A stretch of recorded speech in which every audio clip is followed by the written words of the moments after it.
माता पिता के तीसरे और महत्वपूर्ण, सबसे महत्वपूर्ण कहा जा सकता है कर्म का तीसरा जो कर्म होता है उसकी चर्चा करते हैं। तीसरा सबसे महत्वपूर्ण कर्म होता है माता या पिता का गर्भाधान।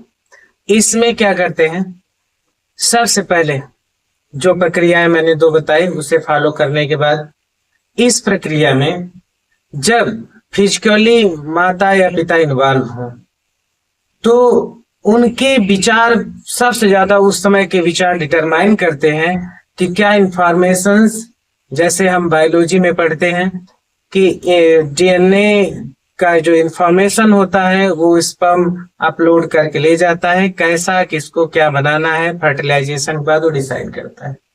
ये तो फिजिकल वर्ल्ड की बातें हुई। ऐसे ही कुछ विचारों का भी आदान प्रदान होता है।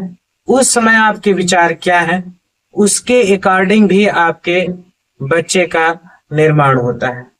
बात करते हैं समय का, किस समय या किस ऋतु में या किन महीनों में हमें फिजिकली इन्वॉल्व होना चाहिए। इसके लिए आप गूगल पे भी देख सकते हो या बाद में कभी समय मिलेगा तो इस चीज पे चर्चा करेंगे कि क्या क्वालिटी आपको एक पुत्र में चाहिए, तो किस समय, किस महीने में, किन ऋतु में, रात के किस समय आपको फिजिकल होना चाहिए।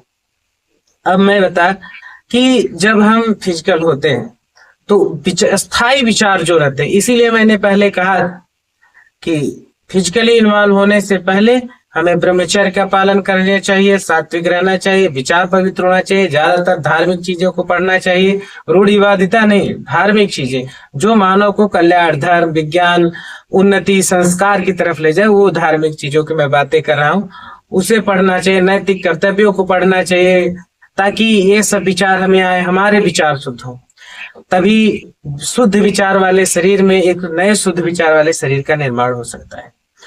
अब बात करते हैं एक उदाहरण के साथ कि जिस तरह से माता पिता का एक अस्थायी विचार रहता है उसका भी ट्रांसफॉर्मेशन होता है ड्यूरिंग रिप्रोडक्शन।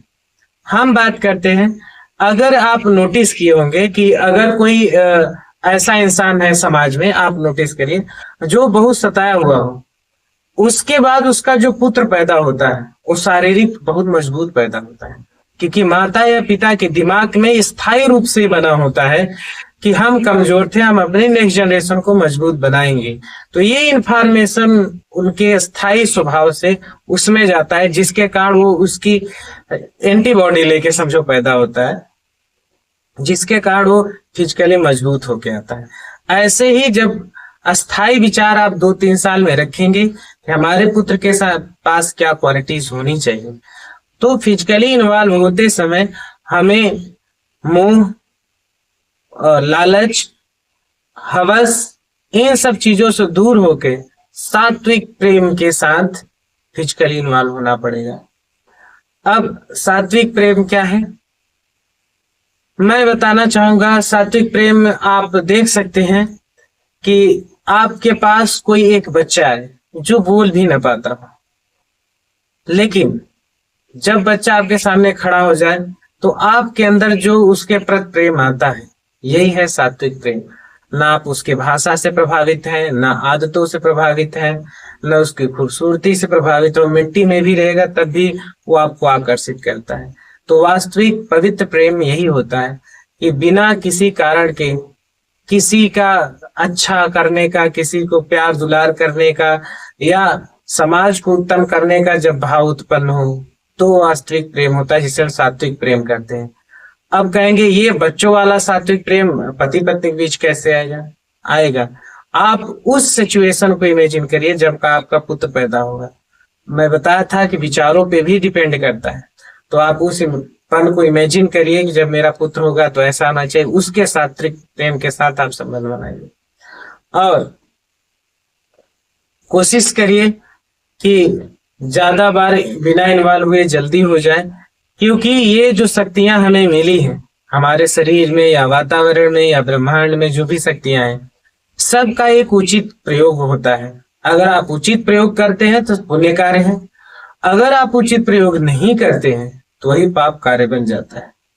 इसी क्षेत्र में मैं एक उदाहरण देके समझाना चाहूंगा कि अगर विवाह का उद्देश्य एक पुत्र पैदा करना होता है, ये लाइन जो है एक अधूरी लाइन है।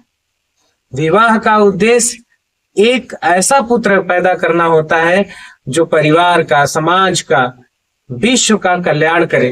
तब आपके गृहस्थ जीवन का जो कर्म है, आप गृहस्थ से के ऋण से उत्तीर्ण हो पाएंगे। तो उसके लिए ये सब चीजें करनी पड़ती हैं। उम्मीद है आप ये माता पिता का तीसरा कर्तव्य जान पाए होंगे और सब इसको फॉलो करें, क्योंकि ये आपके भविष्य और आपके बच्चे के भविष्य के लिए उत्तम होगा। इसी में देश का भविष्य भी अच्छा होगा। जय श्री राम।